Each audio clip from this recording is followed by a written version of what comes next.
I want to move to China. Sometimes you just kind of have to take the leap. Um, Not because you know it's going to work out or the risks are low, because in this case the risks are very high and the odds are very low.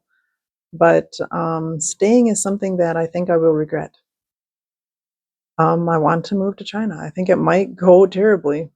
I might hate the food. I might struggle with loneliness and cultural things and different ways of doing things that might leave me crying myself to sleep. And that's the truth of real life and trying big things. It can be kind of messy. I don't think it's all going to be about traveling and seeing the terracotta warriors. I think there's going to be a real struggle. But I could go there on a vacation, but a vacation won't tell me anything. It's in daily life that tells you about a country. Um, what does the grocery store look like? What's it like to shop at one of their grocery stores every weekend? What's it like to hang out in one of their cafes? What's it like to walk down their streets? Not just the streets for tourists, but all the streets, right? And passing interactions with people in everyday life. And that's how you get to know people. I'm really concerned about the visa process, about the X-ray requirement in particular. It feels to me, the thing is that I think the X-ray requirement, you have to have two X-rays to get into China, from my understanding. You have to have one before you leave and when you arrive. And it's a lung X-ray. And I guess it's to rule out tuberculosis, but my thing is, why not just get my immunization records? That's far safer rather than being radiated by what could possibly give me cancer. I could just get you my immunization records.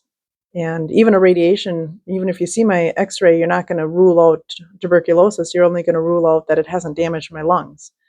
I could still have it. But if I have an immunization for it, I won't have it, right? So to me, that would be a better solution. And it's very dangerous. And that's really the thing that holds me back from going to China. It's like the only thing that is like really, really nerve wracking is about, like, I don't want to get cancer and die. Um, and so it really bothers me to go through that procedure. But, you know, I don't know. I really want to go to China. I want to be in a culture where toxic masculinity isn't the norm, where all the men are not talking about how much they hate women. Um, I just want to go where goodness is. I want to learn Mandarin through living, not just in a classroom grammar. Um, I want to grow um, intellectually and experientially, and maybe the gamble will be a terrible one, but I think I'll regret not trying. And these major adventures that can end in disaster sometimes often do. Um, but will be an experience for sure. I just don't want to hang out on my bed, on my, you know, deathbed and wonder what if. You know what I mean?